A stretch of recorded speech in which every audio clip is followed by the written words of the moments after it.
다음은 우리 건국대학교 정비 미래지식교육원의 정비 과정에 대한 전문가분께서 나오셔서 아마 정비 사업 일반화하고 그다음 저희 동네 사업성에 대해서 설명을 드리도록 하겠습니다. 하 대표님.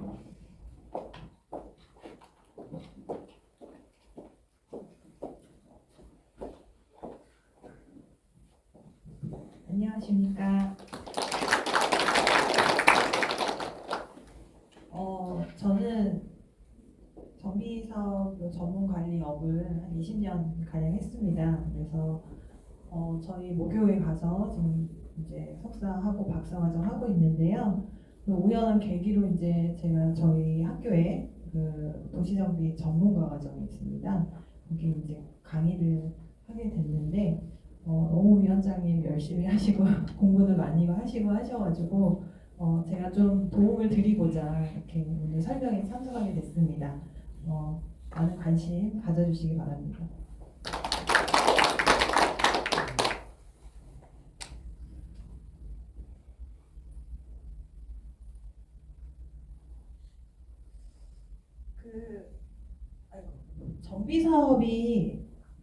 정비사업이라는 용어가 이제 여기 지금 외교육 다 하셨기 때문에 예전에 이제 처음 수업 났을 때는 정비사업이 뭐지?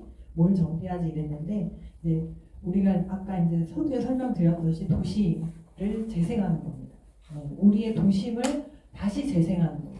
구도심을 다시 우리가 예전에 뭐 신도시 만들고 여기도 마찬가지 광교도 만들고 영통지구도 만들고 하지만 수원의 중심은 바로 여기였단 말이죠. 근데 이 구도심이 점점 노후화되고 하면서 우리 이제 그 주거 환경이나 이런 여러분들의 니즈에 부합하지 않는 곳이 돼버렸습니다.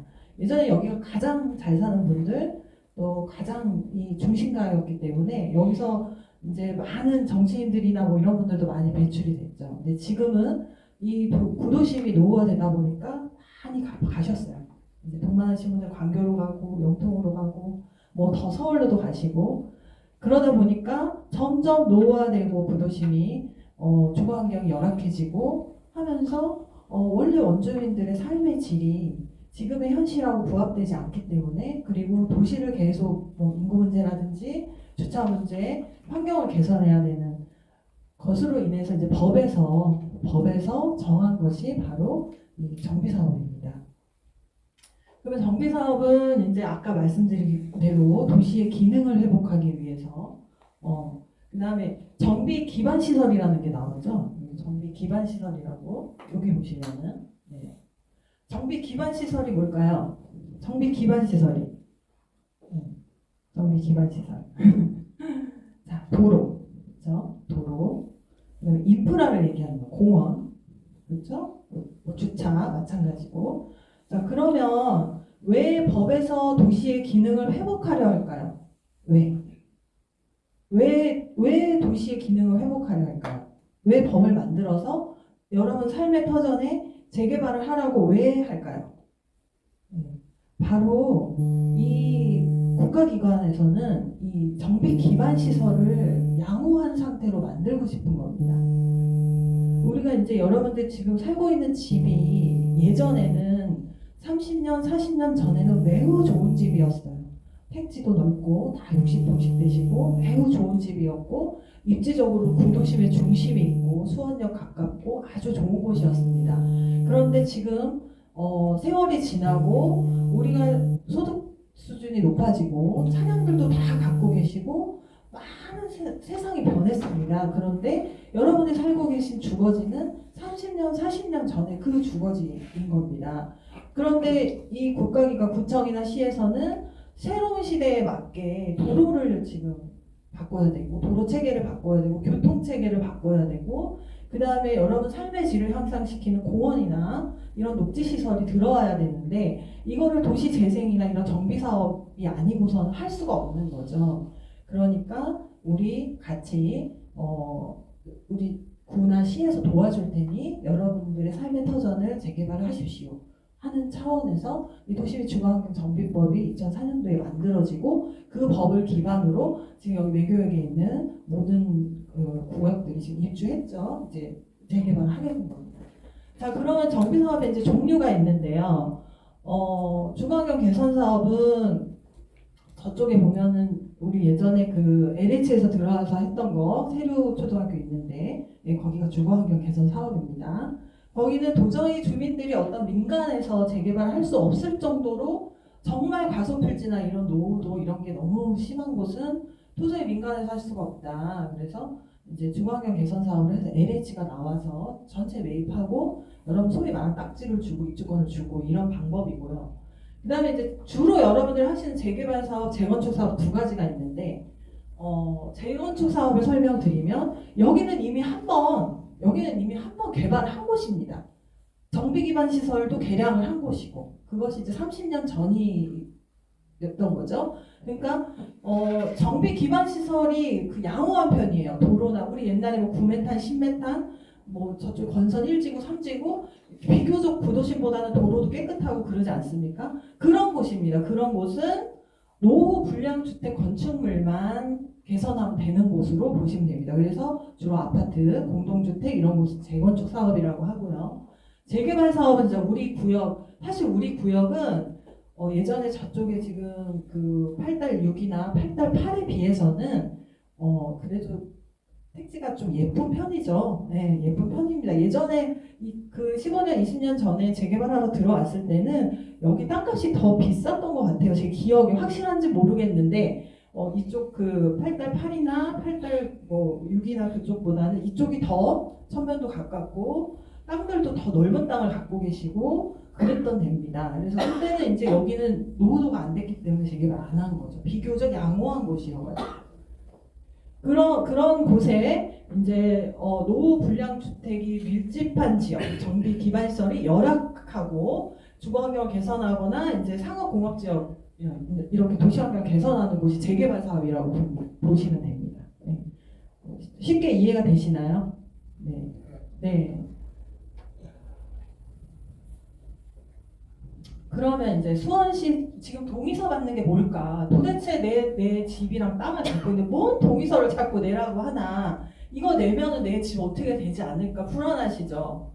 불안하시죠? 그쵸? 불확실성 때문에 불안하신 거잖아요. 그쵸? 집이라는 건 내 전 재산인데 이 불확실성 때문에 여러분들 불안하시고 뭐 젊으신 분들이야 뭐 유튜브도 보시고 뭐 신문도 보시고 뭐 부동산 투자에 관심도 많고 하지만 내가 여기서 오랫동안 살아온 자식들하고 같이 살아온 이 삶의 터전이 어떻게 될까? 그런 불확실성 때문에 사실은 나도 아파트 가서 살고 싶지만 쉽게 동의 못하는 겁니다. 그런 여러분들의 심정은 어느 현장이나 마찬가지로 여기만 특별히 그렇지 않고 처음 시작하는 재개발 구역은 어느 현장이나 다 그렇습니다. 그러면 이제 지금 수원시에서 재개발 정비 사업을 공모를 합니다. 자, 이거는 뭐냐?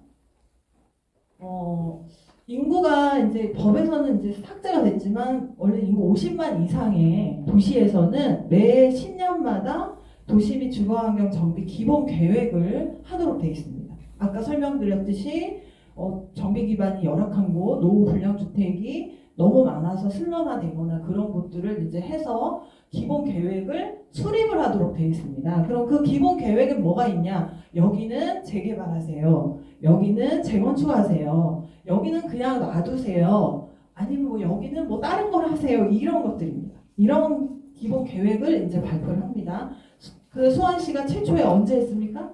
2005년인가? 그때 했죠? 네, 그때 했습니다. 그래서 20몇 곳인가 뭐 기억이 안 나는데 지금 10개 정도 아마 해제되고 했던 것 같아요. 그런데 그렇게 하다 보니 서울도 마찬가지. 여러분 뉴타운 많이 들어보셨죠? 서울시 재정비 촉진지구 뉴타운 마찬가지입니다. 자, 국가기관에서 국토부에서 정한 기본 방침에 따라서 각 지자체별로 도시정비 기본 계획을 10년 단위로 하도록 돼 있는데 내가 원하지 않아. 내가 노후 불량 주택에 그냥 살고 싶어. 난 재개발, 재건축 싫어. 근데 니네가 왜 나한테 재개발, 재건축 하라고 지정을 해? 이런 것들이 이제 병폐가 2004년도에 생겼으니까 국가기관이나 지자체도 자기네들 나름대로 주도적으로 하다 보니까 이런 것들이 막 생기기 시작했습니다. 그래서 그때 당시 이제 리먼 쇼크 전 세계가 이제 안 좋아지고 부동산 경기가 하락하고 하면서 그게 물려서 내 재산권인데 왜 니네가 마음대로 지정을 하느냐. 그래서 해제 동의서를 거두면 해제를 시켜주고 그냥 그대로 가는 데는 그냥 그대로 가고 이렇게 된 겁니다. 그러다 보니 이제 최초의 서울시에서는 이렇게 하지 말고 전체를 생활권 계획으로 묶어서 이 재개발이나 재건축에 부합하는 곳은 주민 동의를 받아서 신통기획, 뭐 주거정비 지수가 되는 곳에 공모를 합니다. 그래서 이거를 나한테 해주세요라고 요청하는 데를 해줍니다. 요건에 맞게. 그게 바뀌었어요. 생활권 계획으로 바뀌었습니다. 어떤 구역을 딱 정비 예정구역으로 지정해 주는 게 아니라 그런 것도 있기는 해요. 있긴 하지만 생활권 계획으로 바뀌면서 여러분들 신통기획 많이 들어보셨죠? 서울시에서. 그래서 너도 나도 지금 다 동의서 걷어서 그때 구역 해제된 데들 그때 당시 노후도가 안 돼서 재개발 못한 곳들이 주민들이 막 자발적으로 동의서를 걷어서 우리 해주세요 하는 게 신통기획입니다. 서울시에서 이제 그런 제도들이 하다 보니 그렇게 해도 반대하시는 분들이 있기 때문에 신통기획이 안 되는 경우도 있어요. 그래서 이제 수원시도 비슷한 제도를 도입을 합니다. 그래서 이제는 옛날에 1, 2로 다시 6구역, 1, 2로 다시 8구역 이렇게 지정을 해서 여기는 재개발 하세요. 구역은 이렇습니다. 그렇게 지정을 해줬지만 지금은 우리가 구역을 정해서 주민들이 잘 해서 우리가 이쪽 구역만 이렇게 해서 주민 동의를 걷어서 우리 하겠습니다 하면 수원시에서 후보지를 선정해 주는 겁니다. 그래서 지금은 여러분들의 어떤 재산권이나 어떤 그런 거에 아무 상관없이 우리 주민들이 자발적으로 걷어서 동의서를 제출을 해서 우리 재개발할 수 있게 도와주세요입니다. 이 동의서를 걷어서 제출한다고 해서 당장 재개발이 되는 건 아니에요. 이해되셨죠? 그래서 거기서 선정이 되면 비로소 정비계획이라는 것을 아까 이제 서두에 ANU에서 설명했듯이 정비계획을 입안을 해서 여기를 재개발하도록 구역을 지정해 주는 겁니다. 그 절차를 진행을 하는 거예요. 그래서 나 얼마 줄래? 내 거 얼마야? 분담금 얼마야? 사실 그거는 지금 단계에서 논할 건 아니지만 예전처럼 요즘에는 여러분들한테 깜깜이로 동의서 안 받습니다. 그래서 이런 설명회도 하고 과연 여러분들 얼마를 내야지 내가 아파트를 가고 내 집으로는 어떻게 돼야 될까 계략적으로 이제 오늘 앞으로 제가 설명을 드릴 겁니다. 뭐 이제 여러분들 옆에서 많이 보셨으니까 절차는 뭐 한 10년 더 걸린 것 같죠? 여기도 그렇죠? 그 정도 뭐 건축 인허가도 내야 되고 여러분 조합장도 뽑아야 되고 뭐 분담금도 나와야 되고 이주도 해야 되고 뭐 많은 절차들이 있습니다. 그런 절차들을 이제 어떤 저희 같은 정비사업 전문 관리업자를 선정을 해서 행정 업무를 개인하게 하고 그 다음에 아까 같은 설계 업체를 뽑아서 건축 설계를 하도록 하고 그 다음에 시공사를 뽑아서 건축을 하게 하도록 하고 그런 절차들이 앞으로 이제 계속 진행이 됩니다. 이제 공모는 설명을 드렸으니까 이런 자세한 뭐 법령이나 이런 거는 뭐 넘어가도록 하겠습니다. 뭐 우리 구역은 저보다 여기 오랫동안 사셨으니까 더 잘 아실 거고요. 그래서 이제 요 동의서를 이제 저희가 걷고 있고 최소 50% 이상 돼야지만 접수가 가능합니다. 최소 50%. 근데 이 동의율이 높으면 높을수록 어떻게 되겠어요? 선정될 확률이 높겠죠. 네, 높습니다. 그래서 최선을 다해서 마지막까지 저희가 75%를 향해서 지금 열심히 노력을 하고 있습니다. 그래서 찬성하신 분들이 밤이고 낮이고 이렇게 주변 분들 만나시고 하면 설득도 하고 왜냐하면 우리가 다 주민들이 자기 자산을 출자해서 주인이 돼서 아파트를 짓는 거기 때문에 같이 협심해서 얼마나 많이 서로 동의를 하면서 으쌰으쌰 하면서 가느냐가 중요합니다. 여러분들 사례로 지금 같이 시작했는데 아직까지 입주 안 한 현장이 있잖아요. 그렇죠? 같이 시작했는데 좀 더 빨리 가는 현장이 있고 그렇듯이 주민들이 얼마만큼 단합하고 동의를 하느냐에 따라서 이게 사업 진행 속도도 빠르고 비용도 많이 절감이 된다고 보시면 됩니다. 그래서 아까 설명드렸듯이 찬성 동의율 저희가 75% 이상 75%라는 기준은 조합 설립 동의 요건이니까 우리가 조합 설립에 준하는 만큼의 동의서를 걷도록 지금 화이팅 하고 있습니다. 다 내셨죠? 안 내신 분들이 이제 있으실 텐데 아까 말씀드렸듯이 불안함, 불확실성, 특히 이제 다가구 갖고 계신 분들은 거기서 나오는 월세, 그쵸? 그리고 나 분담금 너무 많이 나와서 쫓겨날까봐 두려워. 다 그겁니다. 그건 어느 서울에 아무리 뭐 강남 가도 다 똑같습니다. 그 내용은 어느 현장이나 그것 때문에 동의를 꺼려하시는 분들이 많고 주저하시는 분들이 많은데 확신은 아니지만 그래도 개략적으로 저희가 전문가 아닙니까? 그래서 여러분들한테 이제 설명을 드리는 겁니다. 대상지 현황은 뭐 넘어가도록 하겠습니다. 그러니까 저희가 이제 국공유지가 53개고 필지가 사유지가 237. 아까 이제 국공유지는 원래 우리 땅이 아니죠, 그렇죠? 우리 땅이 아니죠. 기재부나 수원시 땅입니다. 그거를 안에 여러분들 이제 집집마다 사이사이에 있는 도로들이 국공유지예요, 거의 도로들이. 그거는 어떻게 우리 땅이 아니니까 우리가 지을 수가 없죠. 그래서 아까 설명드렸듯이 공원으로 만들어서 마치 이게 기부채나 그러니까 양도양수 하는 땅이지만 마치 우리의 공원처럼 만든다 그 얘기입니다. 원래 우리 땅이 아닌 국가의 땅을 한쪽으로 몰아서 공원을 만들어서 마치 우리 단지 안에 있는 공원처럼 만들겠다 그 얘기입니다. 네. 넘어가도록 하겠습니다. 자, 그러면 여러분들이 지금 제일 중요한 게 그래서 얼마짜리를 나한테 어떻게 줄게? 그게 제일 중요하시죠? 네, 그쵸?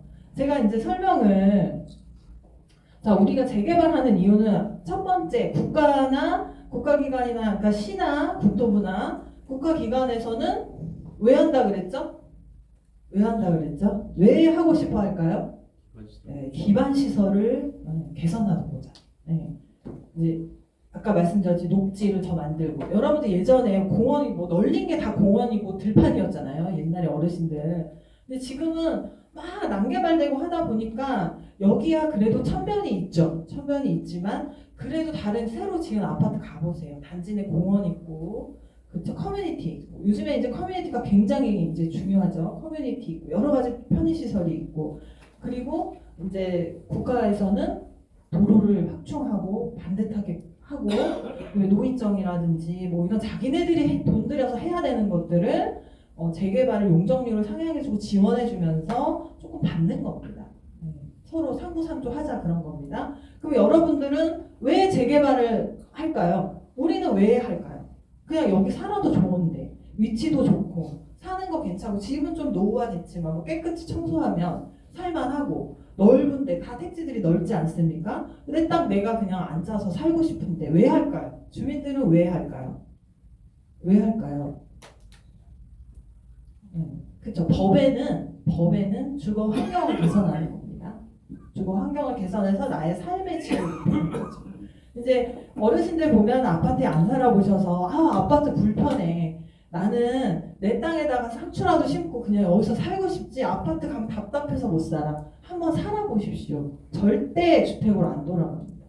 아파트 들어가시면은 요새 우리 옛말에 노인정이라고 하죠. 노인정.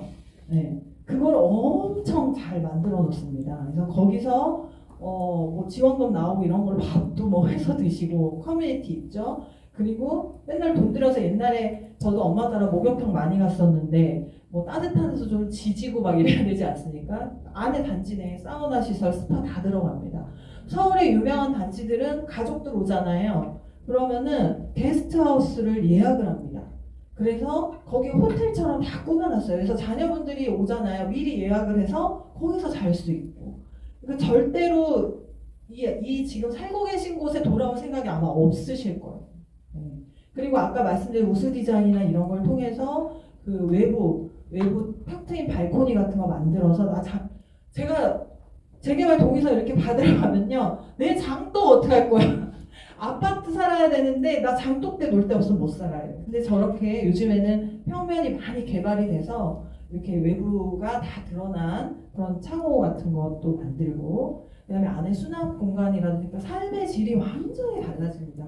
또 조식 서비스 아시죠? 네. 우리 저기 어머님들 제일 싫어하는 거 밥하는 삼시세끼. 아유 나 자식 다 키워놨더니 남편이 회사도 안 가고 늙어가지고 아침 점심 저녁 다 챙겨줘야 되고 이게 제일 힘들잖아요. 조식 서비스가 제공이 되고 그러니까 이게 이 일상의 어떤 삶이 달라지는 겁니다. 내 주거 환경이 개선됨으로써 내가 갖고 있는 삶의 질이 제가 보니까 한 단계, 두 단계가 아니고요.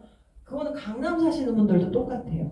강남에 구축 아파트 깔고 계셨다가 새로 지어갖고 들어오자. 내가 왜 옛날 아파트에 이렇게 오래 살았는지 모르겠다 이렇게 많이 말씀을 하십니다. 사실 그게 제일 중요해요. 그런 여러분들 주거 환경을 개선하는 게. 그런데 두 번째 중요한 게 뭐예요? 돈이잖아요. 그렇죠? 우리가 부동산이라는 게 뭐예요? 나의 전 재산입니다. 나의 전 재산. 물론 2주택자, 3주택자 계시겠지만 나의 전 재산이에요. 그러면 내가 이거 재개발했을 때 마이너스가 되면은 할 필요가, 주거 환경 개선되고 정비 기반 확충되고 해서 살기는 좋아. 근데 내가 마이너스야. 그럼 하시겠어요? 하시겠어요? 안 합니다. 안 합니다. 그런 데는 저희 같은 전문가들도 들어가서 이렇게 권장하지 않습니다.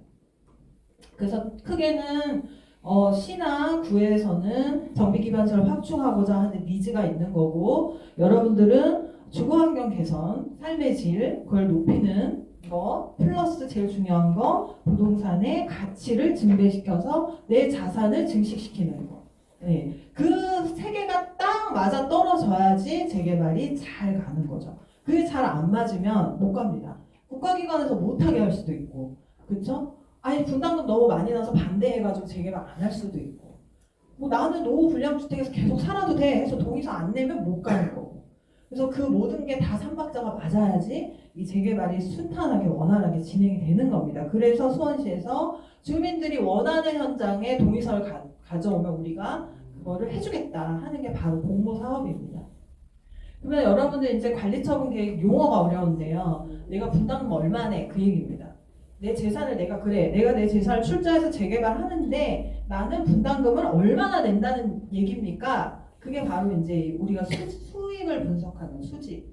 과연 우리가 이걸 했을 때 얼마가 남고 나한테 얼마가 돌아오냐. 그게 이제 관리처분이라는 건데요. 그게 이제 이 방식입니다. 관리처분 계획은 이제 여러분들이 분양 신청을 나중에 하게 됩니다. 분양 신청을 해서 나는 35평 갈래, 24평 갈래, 펜트하우스 갈래, 뭐 50평 갈래 이런 것들을 이제 신청을 하시면 그거에 따라서 우리가 사업비 나온 거를 제하고 여러분 출자된 자산으로 나누는 게 비례율입니다. 조금 어렵긴 한데 그러면 이제 종전에 여러분들이 갖고 있는 감정 평가를 출자하시는 겁니다. 그러면 우리가 예를 들어서 앞집에 누구 엄마는 저쪽 대로변에 나는 원래 좋은 땅에다가 비싸게 주고 샀어요. 그리고 저쪽 뒤에 계신 엄마는 좀 골목골목 들어가서 뭐 조그만 건데 그냥 조그만 거 사셨어. 근데 그게 투표수는 하나지만 같은 금액으로 산정할 수는 없잖아요. 그렇죠? 네, 그래서 공평하게 종전 감정평가라는 그 감정평가사들이 구에서 이제 T에서 뽑아주죠. 2개 업체를 뽑아줍니다. 2개 업체를 뽑아주면 그 업체들이 각각 평가를 해서 산술평가를 나눕니다. 그래서 사실은 지금 내 집 얼마야, 내 땅 얼마야, 이거는 지금 섣부르긴 하지만 그래도 그런 불확실성으로 낼 수가 없으니 저희가 계략적으로 이제 여러분들께 이 정도 가격은 나오지 않을까 하고 이제 말씀을 이제 드립니다. 그래서 이 비례율이 여러분들이 기존에 갖고 있는 자산에다가 정비 사업하고 나서 획득하는 자산, 그렇죠? 이제 아파트 받으실 거 아니에요? 그 자산, 그거에 따른 비율을 비례율이라고 합니다. 그래서 뭐 여기 8달 요구 비례율 뭐 100이네, 뭐 여기는 뭐 105네, 여기는 뭐 몇이네 그런 것들이 나오지 않습니까? 그게 바로 비례율이고 이건 여러분들의 자산을 우리가 수익이 나면 어떻게 나눈다 하는 공식입니다. 공식. 근데 이거 외우실 필요는 없고 다음에서 제가 자세히 설명드리도록 하겠습니다. 한 2억 2천에서 1억 9천 정도 합니다. 그 빌라들이 요 지금 다가구 지금 택지 갖고 계신 분들은 많이 오셨을 텐데 그 가격은 아직 없지만 우리가 이제 기본 공시지가가 있으니까 대략. 근데 여러분들 땅이 예전에는 우리가 주택에 대한 선호도가 있었어요. 네. 그래서 여러분들도 이 집 처음에 살 때 큰 평수에 좋은 집 사셨단 말이에요. 지으신 분들도 있고, 그렇죠? 근데 아파트 가격이 그때 이렇게 오를 줄 알았습니까? 여기 어르신들 요 집 사실 때 아파트 가격하고 사신 집하고 어땠어요? 아파트가 더 쌌을 것 같은데요? 그렇지 않나요? 그렇지 않아요? 어땠어요? 네, 아파트라는 개념이 별로 없으셨을 때가 하여튼 이 정도 주택 사셨으면 그때 당시 좀 그래도 재산들이 있으셨던 분들이에요. 네, 이 넓은 땅에 제가 이제 서울에 송파구 거여동이라는 데 살았는데 이제 거기는 옛날에 김신조가 내려와서 저희 어머니 아버지 살던 데를 이제 다 민간인을 통제하고 이주시키면서 30평씩 잘라가지고 이렇게 줬었거든요. 이게 못 사는 동네였죠. 근데 여기는 뭐 6, 70평씩 하니까 기본적으로 여기 계신 어르신들은 옛날에 그래도 괜찮았던 분들입니다. 그 집들이 지금 어떻게 됐나요? 안 팔립니다. 이제는 주택에 대한 선호도가 달라졌어요. 주택에 아무도 들어오려고 하지 않습니다. 이 어르신들 자녀분들도 안 들어오려고 하지 않아요? 그렇죠? 자녀분들이 여기 들어와서 살아나가면 살겠어요? 뭐 사신다는 분들도 있겠지만 안 들어옵니다. 그리고 그러면 이 집을 파셔야 돼요. 그렇죠? 나중에 나 살 때까지는 그렇다고 해도 자 파셔야 돼. 팔면 누가 삽니까? 예전에는 샀죠. 빌라 업자들이. 옛날에 빌라 짓는 분들이 땅을 샀습니다. 땅을 사서 빌라를 지어서 파니까 땅을 샀습니다. 근데 지금은 그분들도 땅을 사기가 쉽지가 않아요. 왜냐하면 땅값이 오른 거 플러스 건설료까지 너무 올라서 공사비가 너무 많이 나옵니다. 그래서 수익성이 안 나와요. 그래서 저희 단지 안에 있는 그 빌라도 지금 본인들 땅값하고 건축비하고 해도 3억대가 넘어가니까 빌라가 안 팔립니다. 그래서 여러분들 땅을 팔기도 쉽지가 않습니다. 네, 그런 애로사항들이 있으십니다. 물론 나 죽을 때까지 여기 살면 되죠. 네, 살면 되지만 그래도 사시면서 재개발하시면 그 자산 가치가 올라가니까 지금 당장 나가는 것도 아니고 그래서 같이 한번 이 재개발 해보자 그런 차원입니다.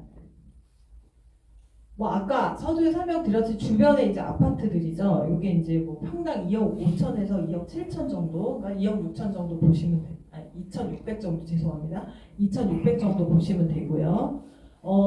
아까 보니까 이제 지금 수원이 3,500만 원을 찍은 것 같아요. 예, 여기는 이목지구는 뭐 입지가 저희보다 그렇게 좋은 데가 아니기 때문에 한 3천 정도 하는 것 같고 영동 2구역은 뭐 그래도 괜찮은 입지죠. 근데 이제 위원장님 거기보다 여기 훨씬 좋다고 하시니까 저희도 평당 3,500 이상 팔아야 되겠죠. 어쨌든 지금 현재 공사비가 올랐기 때문에 건설료가 지수가 오르고 공사비가 올랐기 때문에 앞으로 당분간 분양가는 떨어질 수가 없습니다. 우리 분양가 어떻게 산정하나요? 공사비가 오르면 그 반영이 돼서 산정을 해야죠. 원가가. 그리고 지금 주택 수요가 앞으로 뭐 애들이 없어서 주택 수요가 없다 그런 우려들 하시는 분들이 있어요. 아니 지금 애도 안 낳는데 무슨 주택 계속 아파트 지어갖고 어떻게 파냐 그런 얘기도 분명히 하실 거예요. 자, 저희가 이제 제가 학교에 연구소에 있다 보니까 이런 주택 지수나 이런 것들에 대한 연구를 많이 합니다. 근데 인구가 줄긴 줄었어요. 서울도. 근데 세대수는 늘어났습니다. 그래서 1인 가구, 2인 가구가 계속 늘어나기 때문에 주택 수는 지금 현재도 서울 같은 경우 부족하고 여기 특히 수원 같은 경우는 뭐 삼성이라는 큰 기업이 있기 때문에도 그렇지만 요즘 젊은 사람들은 1인 가구, 2인 가구도 원룸에서 안 삽니다. 돈 있는데 누가 원룸에서 살아요? 허리띠 졸라매고 내가 돈이 연봉이 1억이 돼도 나는 원룸에서 살 거야 이런 젊은 친구들 없습니다. 저기 광교 가보세요. 그 비싼 월세 내고서라도 그 좋은 데서 삽니다. 요즘 우리 어르신들하고는 요즘 젊은 세대들의 어떤 그런 그 주택에 대한 니즈나 이런 게 좀 다릅니다. 아까 이제 평당 가격은 주변 시세가 이렇다. 한 2,500에서 2,700, 2,600 정도 생각하시면 되고요. 제가 어제 그 여쭤보니까 조금 지금 경기가 여기 수원이 그 부동산 경기가 그렇게 좋은 편은 아니라고 하네요. 그래서 10억 뭐 이렇게 막 찍고 그랬었다고 하는데 10억까지는 지금 조금 안 가는 것 같고 자 이제 이게 이제 중요한데 좀 어렵습니다. 이제 네, 조금 어렵습니다. 자 종전자산 추산액은 제가 아까 뭐라 그랬죠? 원래 갖고 계신 내 땅하고 내 집 가격이에요. 네? 내 땅하고 내 집 가격. 그 어머니 땅 지금 가격 얼마 정도? 집 갖고 계시는데 얼마 정도? 우리 집이요? 네. 글쎄 부동산에다 물어보니까 한 8억 준다고 그러는데 몇 평이세요? 66평. 66평 8억. 많이 큰 거 갖고 계시네요. 그러면 66평에 8억이면 얼마죠? 평당? 모르겠어요. 네. 1200 정도 되네요. 그게 최근입니까? 아니요. 아니에요. 2, 3년 됐어요. 자, 아파트가 물론 이제 대지권이 있어서 전유 부분에 대한 평가긴 하지만 아파트가 평당 지금 3,500 분양하는데 어원이 땅 1,200이 말이 되는 겁니다. 이게 사실은 너무 속상한 일입니다. 이 땅의 가치를 어떻게 보냐에 따라 다르지만 사실 속상한 일이죠. 여기 옆에 있는 아파트 지금 3,000이다, 3,500을 분양한다, 지금 2,700이다 하는데 이 좋은 입지에 있는 땅이 지금 1,200이 아마 지금 내놓으면 안 팔릴 거예요. 네, 안 팔릴 겁니다. 팔릴 수가 없는 금액이에요.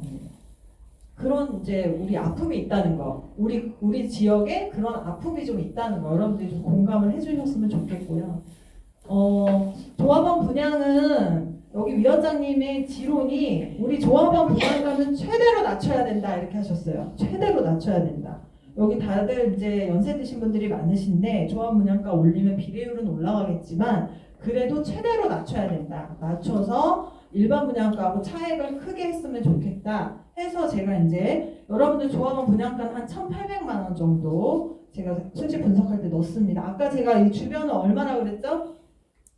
네, 2,600에서 2,700. 근데 아까 3,500에 분양하는 데도 있는데 그걸로 잡기에는 제가 너무 거짓말쟁이가 될 수 있잖아요. 3,500으로 분양하면 저희는 뭐 대박이 나겠지만 그렇게 수직 분석을 하면 제가 조금 너무 부풀리는 게 있는 것 같아서 그냥 주변에 우리 매교역에 있는 아파트 시세 정도로 했습니다. 2,750. 그러면 여러분들 일반 분양가하고 얼마 정도 차이 나요? 한 900만 원 가까이 정도 평당 그 정도 차이 나게 이게 우리 위원장님이 추구하고자 하는 관리청 계획입니다. 네. 그래서 저는 그거를 그 취지를 듣고 이제 설명해드린 거죠. 최대한 조합원들이 싸게 분양받을 수 있게 하시겠다고 합니다. 네. 그래서 이제 저희가 이렇게 했고 넘어가면은 이제 우리 공사비하고 사업비가 있죠. 네. 공사비하고 기타 사업비가 있습니다. 그렇게 해서 119.81이 나왔어요. 요거는 제가 뒤에서 설명을 좀 드릴게요. 네. 공사비는 한 평당 800만 원 정도 잡았습니다. 좀 글쎄요, 제가 여기 800만 원까지 현재 기준으로 800만 원까지는 가지는 않을 것 같아요. 왜냐하면 서울에 그래도 좀 큰 단지들이 800대 지금 초반하고 있어. 거기는 뭐 주방 가구도 뭐 수익 가구 넣고 뭐 타일도 뭐 이태리산 넣고 막 이러니까. 근데 일단 그래도 800 잡아봤습니다. 그래서 이제 이게 표가 보기가 힘드실 텐데, 자, 우리가 일반 분양가를 2,750에 했을 때 우리가 119%로 잡은 거고요. 진짜 제가 진짜 3,500은 못 하겠더라고요. 그래서 3,200까지 쭉 올려봤습니다. 쭉 올려서 공사비를 앞쪽으로 잠깐 800 이게 3,200까지 쭉 올려서 공사비가 만약에 7,000 평당 760이다 하면 180 정도가 나와요. 진짜 꿈의 숫자인데 만약에 그 분양가가 3,500을 받을 수 있다 하면은 이건 더 올라가겠죠. 네. 근데 공사비 한 800 잡아야 되겠다 하고 제가 보수적으로 해서 119.81로 했는데 자 우리가 일반 분양가 오르면 어떻게 될까요? 공사비가 800일 때 일반 분양가 오르면 166%죠. 네. 그러면 아까 9억에 파신다 그랬는데 우리 10억으로 잡고 내게 10억이에요. 10억으로 감정평가 받았어요. 근데 비례율이 166이에요. 그러면 내 재산은 얼마일까요? 16억 6천이 되는 겁니다. 이해되셨어요? 사업이 이렇게 수익이 좋으면 이렇게 된다. 근데 만약에 이제 우리가 제가 보기에 이거 2,600에 분양할 리는 없고 만약에 진짜 840까지 공사비가 올라간다. 예를 들어서. 근데 우리가 한 어떻게 잡을까요? 한 3,000 정도에 분양한다. 그러면 138입니다. 그럼 아까 우리 어머니 10억짜리 그 주택 갖고 계세요? 그러면은 얼마예요? 13억 8천이 되는 겁니다. 네. 이거는 그냥 파시는 금액이 아니고요. 이 사업을 함으로써 얻는 수익이에요. 이 단지가 굉장히 수익이 높은 단지입니다. 왜냐면 여러분들이 큰 땅을 많이 갖고 계셔서 큰 땅을 많이 갖고 계셔서 수익이 굉장히 높다. 그렇다는 얘기는 땅에 비해서 소유주들이 적다는 얘기죠. 일반 분양이 많다는 얘기입니다. 그래서 여러분들이 수익성이 굉장히 좋은 단지다 설명을 드리고, 그럼 예시로 나 분담금 얼마네? 그쵸? 궁금하죠? 나 분담금 얼마네? 예시로 자 단독주택을 7억을 감정평가를 받으셨어요. 예를 들어서 7억을 받으셨어. 그러면 우리가 119예요. 119.81이에요. 그러면은 이 7억짜리 단독주택은 8억 3,800짜리가 되는 겁니다. 이거는 매매 가격이 아니라 우리가 이제 권리가액이라고 그래서 이렇게 되고 8억 3,800이 되는 거고, 59타입 24평 뭐 발코니 확장하면 지금 살고 계신 집에 비할 바가 아니죠. 엄청 넓습니다. 화장실 2개 나오고, 요즘에 24평도 아까 설계 설명드려서 포베이 나옵니다. 전면 남향으로 포베이도 나올 수가 있거든요. 그런 경우 3억 6,400을 돌려받습니다. 아까 조합원 분야가 66% 정도로 한다고 했죠. 네, 돌려받습니다.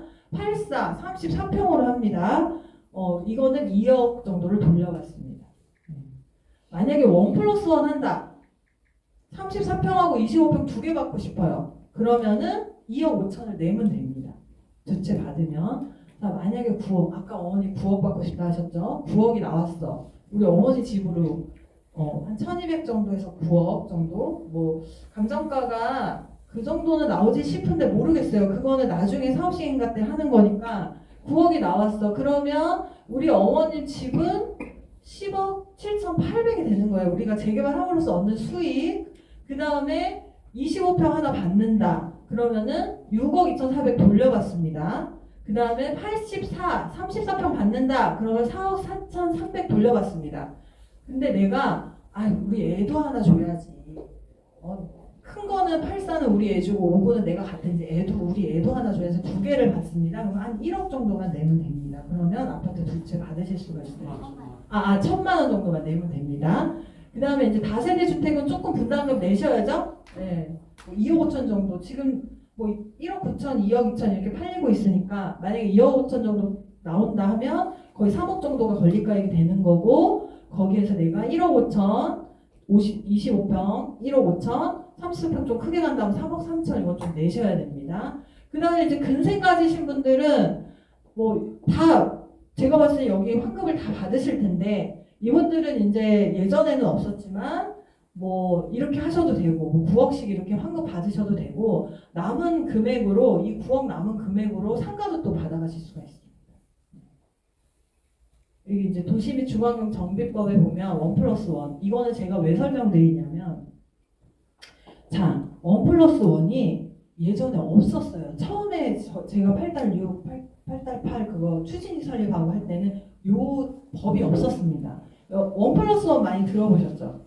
1+1. 이거는 처음에 이제 아파트 재건축 때문에 사실 생긴 거였어요. 대형 평형 60평짜리하고 25평짜리하고 분양권이 똑같이 하나입니다. 그러면은 내가 살 때는 60평 아파트를 엄청 비싸게 샀는데 분양권이 하나다 보니까 25평 아파트가 평당 매매 가격이 더 비싸지는 거예요. 매매 가격이 더 비싸니까 감정가도 더 받고. 그러니까 아파트 같은 단지 내에서 60평대 사람들이 동의서를 안 냅니다. 그래서 재건축이 안 되기 시작했어요. 그래서 법이 바뀌었습니다. 중간에. 그래서 이제 여기도 다 그렇게 적용이 된 거죠. 관리처분 할 때 법이 바뀌었습니다. 자, 그런데 주택을 가지신 분들은 여기 다 크게 갖고 계시기 때문에 우리 건축물 대장을 떼보시면 주거 전용 면적이라는 게 있어요. 주거 전용 면적. 내가 거주하고 있는 집에 주거로서 사용하는 면적. 아마 거의 해당이 되실 거예요. 보통 한 2층짜리 집은 다 되시고 뭐 지하도 있는 경우 있고 없는 경우도 있지만, 그런 경우에는 감정가가 좀 낮아도 2개를 주는 거예요. 왜냐하면 땅을 넓게 가지신 분들이 너무 손해를 보니까. 그래서 생긴 법입니다, 이게. 그래서 제가 추천을 드리는 거는 다가구 중에 아까 뭐 70평, 80평 되신 분들은 반드시 2개를 받으셔라. 주거전용 면적이 해당이 되기 때문에 반드시 2개를 받으셔라. 왜냐?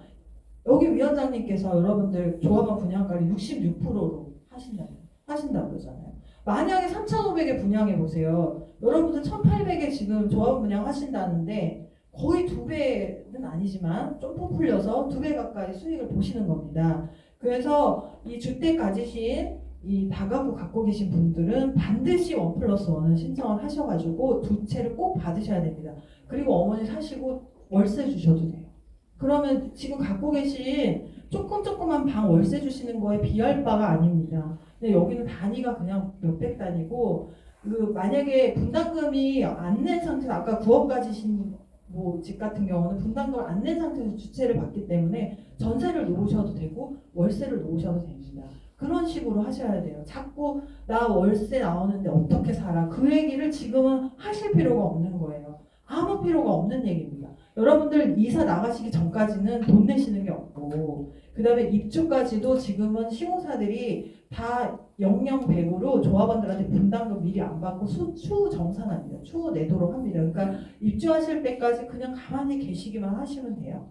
네, 그 대신 내 여기 뭐 예를 집행부가 잘못 한다든지 내가 생각했던 것보다 안 나온다든지 이러면 그거는 뭐 동의하실지 안 하실지 중간 과정에서 결정은 있지만 너무 두려워하실 필요가 없다. 그래서 지금 막연하게 또 그렇게 얘기하면 여러분들 불안하니까 옆에 주변 단지들은 어떻게 됐었나 관심 안 가져보셨죠? 옆에 1+1 받으시는 분들 내지는 뭐 조그만 거 받으신 분들의 어떻게 지금 자산 가치가 형성이 돼 있나 그걸 봐야 될 거 아니에요. 그냥 제가 말하는 것만 믿을 수는 없잖아요. 그럼 바로 우리 옆에 단지들은 지금 어떤 상황인가 제가 요 설명을 드리고 나면 좀 관심 있게 주변도 한번 살펴보세요. 부동산도 한번 가보시고 정보를 계속 들으셔야 됩니다. 건선 6구역 매교형 펠로시트 지금 매교형에서 제일 늦죠. 여기 조합원 분양가가 이건 너무 조그마니까 넘어가고 59짜리 A타입이 뭐 제일 좋으니까 조합원 분양가가 2억 9천이었습니다. 네. 근데 일반 분양가 어떻게 됐어요? 8억 1천이죠. 8억 1천.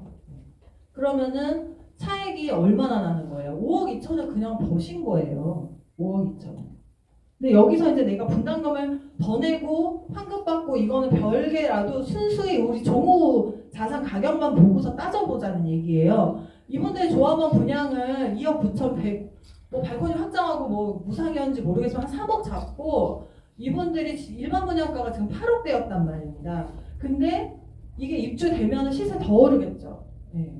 이건 지금 입주가 안 됐잖아요. 입주되면 더 오릅니다. 그러면은 여러분들이 여기 조합원들이 기존에 안 팔고 계속 갖고 계신 분들은 지금 현재 가치로 일반 분양가 가치로만 해도 5억 정도 차의 시세 차익을 본 겁니다.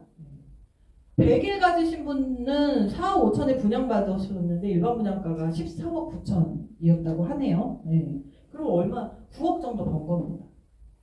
그러니까 이게 지금 제가 그냥 드리는 말씀이 아니고 바로 옆단지 사례이기 때문에 이런 사례들을 좀 보시고 만약에 지금 제가 설명드린 게 이해가 안 간다 하면은 여기 사무실로 오세요. 사무실로 오셔서 저희가 다시 한번 설명을 드리겠습니다. 8달 6구역 보겠습니다.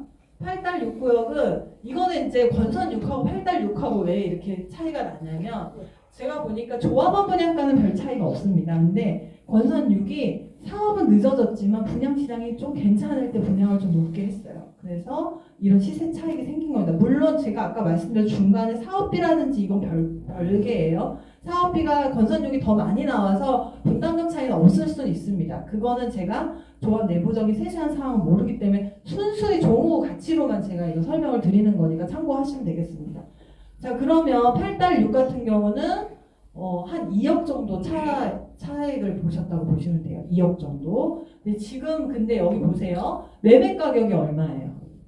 그 건선 6하고 또 다른 게 있습니다. 건선 6이 지금 그 가격에 분양을 했잖아요. 그러면 지금 일반 분양을 8달 6이 그 전에 해서 4억 5억대 분양을 했어요. 근데 지금 시세가 어떻습니까? 제가 어제 보니까 25평이 한 6억, 7억 못 가는 것 같아요. 6억대 가고 그 다음에 30평대는 한 9억 정도 가는 것 같은데 최고가 찍었을 때는 10억 조금 넘었던 것 같습니다. 그러면은 만약에 여러분 조합원들이 그냥 갖고 계셨어요. 그럼 만약에 지금 팔려고 해. 근데 내가 25평을 한 3억대에 분양을 받았어. 지금 팔려고 해. 그러면 한 9억, 뭐 10억 그 정도 되잖아요. 그럼 얼마 버셨어요?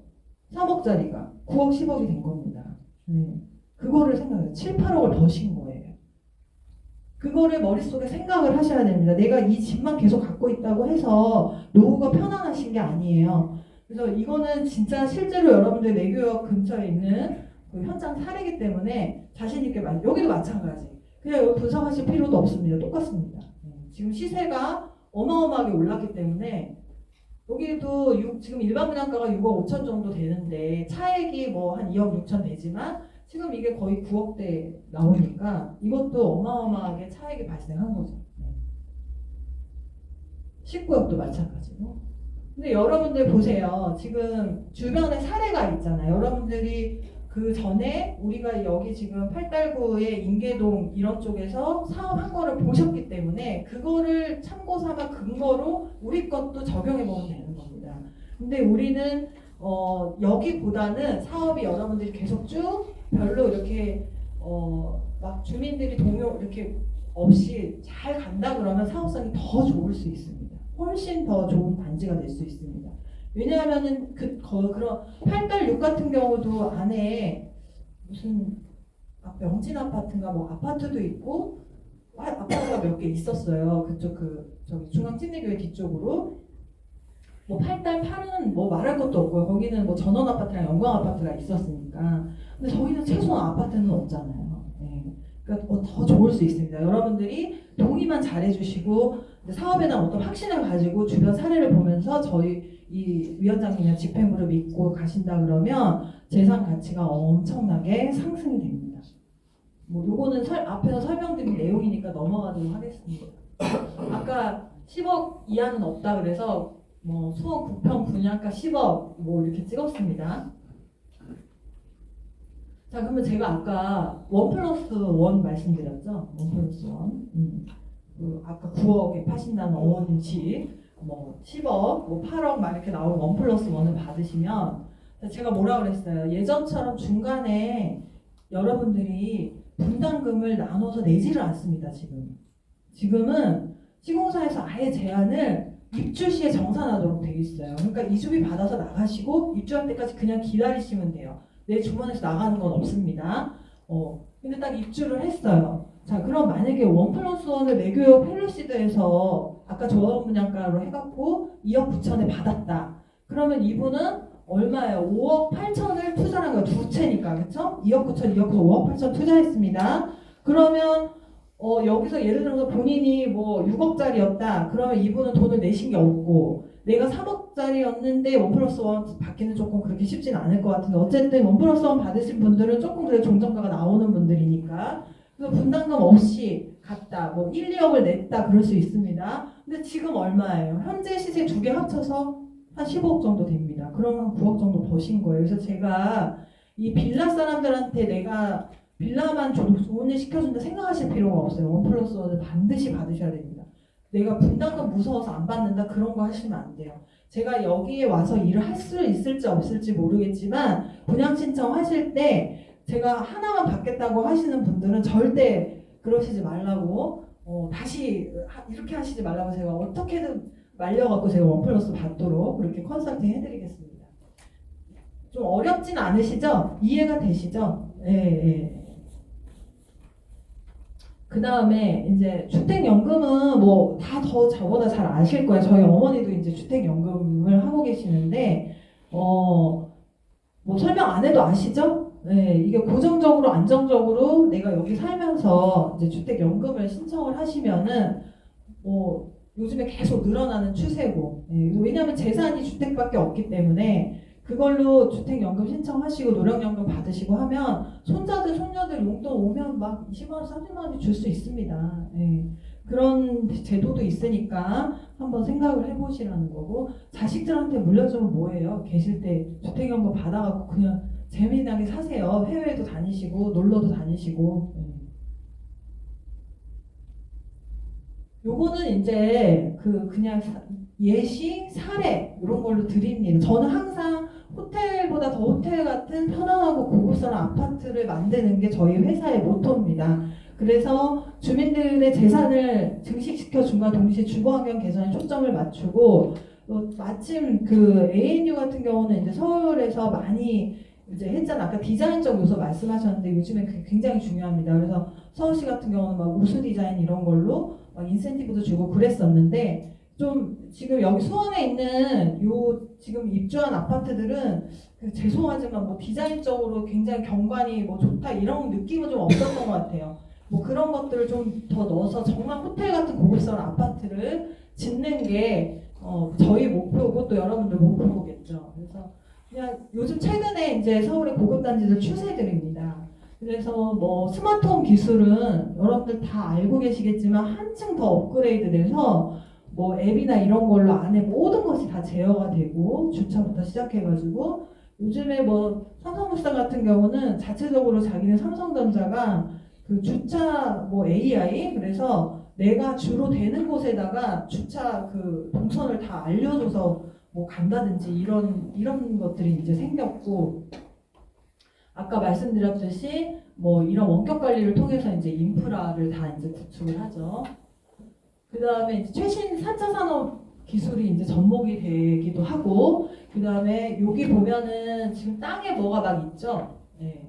그래서 신재생 에너지 아까 뭐 녹색 건축 인증이나 이런 걸로 이제 인센티브 받는다고 하셨는데 신재생 에너지를 이용을 해서 실제로 이제 그 저기 제가 서초 그랑자이 뭐 신마포 4차 이런 데 지금 하고 있는데 거기는 커뮤니티 시설에 이런 지열을 적용을 해가지고 그 관리비를 거의 그 50% 이하로 이렇게 하고 있습니다. 이런 것들이 이제 요즘에 이제 트렌드고요.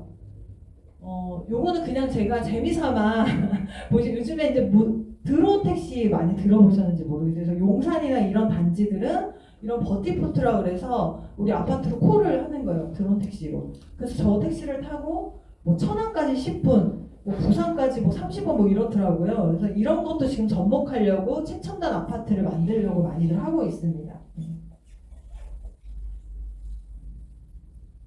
그 다음에 뭐 인공지능을 통해서 이제 청소도 하고 보안도 하고 요즘에는 제가 여기 이제 안 갖고 왔는데 조식 서비스 아까 설명드렸죠. 그래서 요즘에는 다 조식 서비스 다 합니다. 그래서 이제 신청을 해서 내려가서 아침 드시고 그냥 올라오시고 이렇게 하시는 거죠. 그리고 그 뭐 그런 삼성 웰푸드나 뭐 GS에서 하는 뭐 그런 아워홈 이런 데서 그 자기네들이 그걸 하면서 그것도 팔더라고요. 뭐 밀키트 이런 것도 팔아서 그냥 자동으로 조리할 수 있게 뭐 이런 시스템들도 요새 있고요.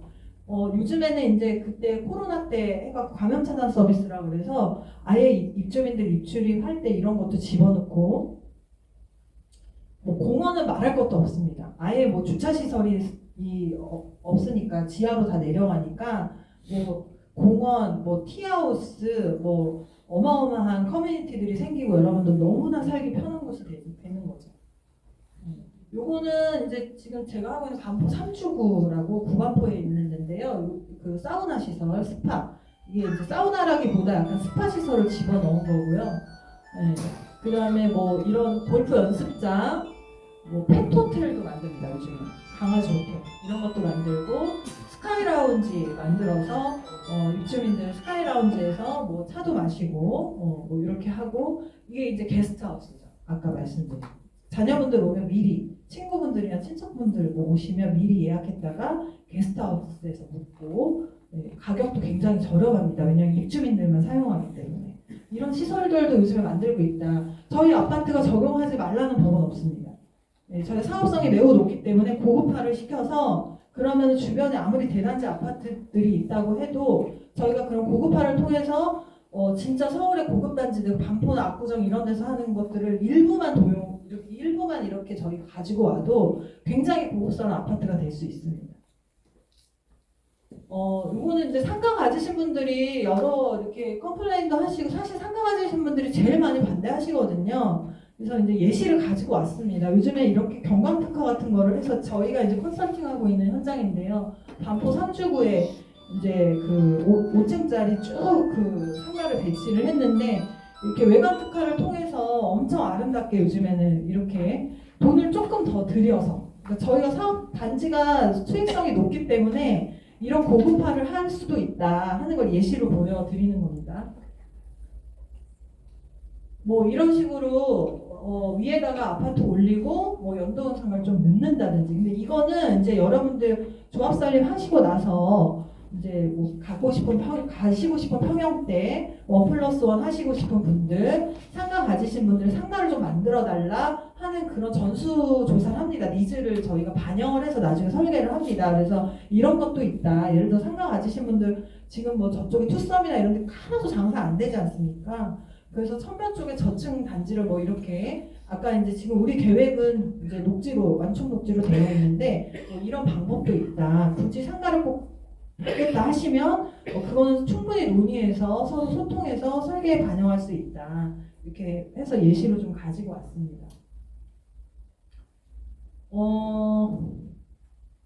이 113-5구역 이제 사례 들어서 죄송한데 저희가 이제 요게 아마 최초로 일몰제 적용해서 해제된 단지인 것 같아요. 사업식 인가까지 나왔고 관리처분 안 두고. 근데 여기는 이제 이 건너편은 우리 단지보단 더 열악합니다. 사실은 신축이 많이 지어졌지만 우리가 더 도로가 반듯반듯하고 더 좋습니다. 그래서 우리는 그때 2005년도에 그 수원시 기본계획에서 빠졌던 거죠. 노후도도 이런 데보다는 노후도가 괜찮고 정비 기반시설도 더 괜찮기 때문에. 근데 여기가 이제 그때 구역이 해제가 됐습니다. 왜 해제됐냐면 다 아시겠지만 매교역 생긴다. 역세권이 되면 우리는 어마어마한 뭐 평당 1억까지 간다. 이렇게 말하는 사람들이 막 주민들을 막 이렇게 해가지고 구역 해제를 시켰는데 지금 여기 어떻습니까?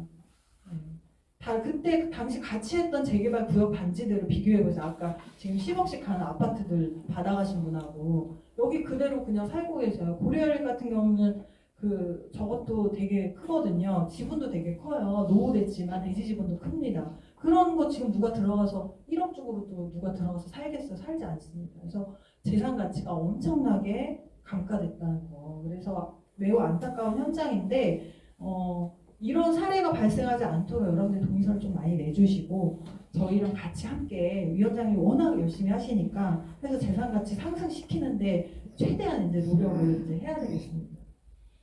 뭐 말씀드린 주민 동의에 아직 동의서 안 내신 분, 아직 안 내신 분, 손 한번 들어보세요. 안 들으시네? 동의서 안 낼 이유가 없습니다. 동의서 안 내시면은 정말 제가 이거 뭐 개별로 일일이 저한테 오셔가지고 상담 받으셔도 돼요. 제가 뭐 저기 강남에도 현장이 되게 많고 강북에도 많습니다. 강북은 여기보다 못한 데도 많아요. 평당 뭐 1000도 안 가는 데도 많습니다. 여기보다 더 열악한 데도 많습니다. 그런 데도 하고 뭐 지방 수도권 다 합니다. 그래서 본인 거 가지고 오셔가지고 도대체 내 분담금이 얼마나 나오냐, 내 재산 가치가 얼마나 상승되냐 하고 물어보시면 다 상담 드릴 수 있습니다. 동의서 안 내시면 안 돼요. 이거는 필수입니다. 지금 안 하시면 내 재산은 감가된다고 생각하시면 돼요. 지금 수원에 아까 뭐 30몇 개가 받아가서 75% 동의하고 장안구에서 뭐 몇 군데 냈다는데 저희가 뒤쳐줘야 되겠습니까? 그렇지 않겠어요? 장안구보다 여기 우리 지금 세류동이 더 못합니까? 근데 못하게 됩니다. 재개발 안 하면. 걔네들 그쪽 재산의 반 토막밖에 안 날 거예요. 아무리 좋은 땅이라고 아무리 살기 좋고 정주여건 좋고 뭐 주변에 인프라 좋다 해도 노후 불량 주택은 재산 가치가 이제 없습니다. 재산 가치가 없기 때문에 땅값도 제대로 받을 수가 없어요. 팔 수가 없는데 어떻게 재산입니까? 내가 현금화를 못하는데 그게 어떻게 내 재산이에요? 내가 팔고 싶을 때 제값 받고 팔 수 있어야지 그게 내 재산인 거지. 물론 주거 안정성은 있겠죠. 여러분들 이사 안 가셔도 되고 여기서 계속 사셔도 되지만 재산은 상승하지 않지 않습니까? 자녀분들한테 좋은 환경 넘겨주시고 상속하셔도 되고 같이 살게 하셔도 되고 1+1 받으셔서 하나 주셔도 되고 얼마나 멋있습니까? 우리 부모님이 수원에 좋은 땅 갖고 계셔서 재개발해서 아파트 하나 나 줬다 그러면 얼마나 좋은 소리 들으시겠어요? 동의서 안 내시면 안 됩니다. 제가 이 현장이 별로 안 좋거나 사업성이 안 나오면 이렇게까지 얘기 안 하는데 여기서 동의서 안 내시면 정말 안 됩니다. 제가 이제 곧 가가오 방문해가지고 동의서 다 내시라고 하러 다닐 건데 너무 불안해서 못 내겠다 하시는 분들 저한테 직접 가지고 오세요. 제가 공시지가랑 다 분석해서 여러분들 분담금 얼마 정도 나오고 얼마 버는지 다 상담해 드릴 테니까 절대로 불안해하지 마시고 위원장님 워낙 열심히 하시니까 믿고 이거 재개발 하시면 되겠습니다. 주민동이 달려 있습니다. 꼭 내시고 같이 재개발하는 걸로 마지막으로 우리 함께 하는 걸로 박수 치고 끝내도록 하겠습니다. 감사합니다. 네.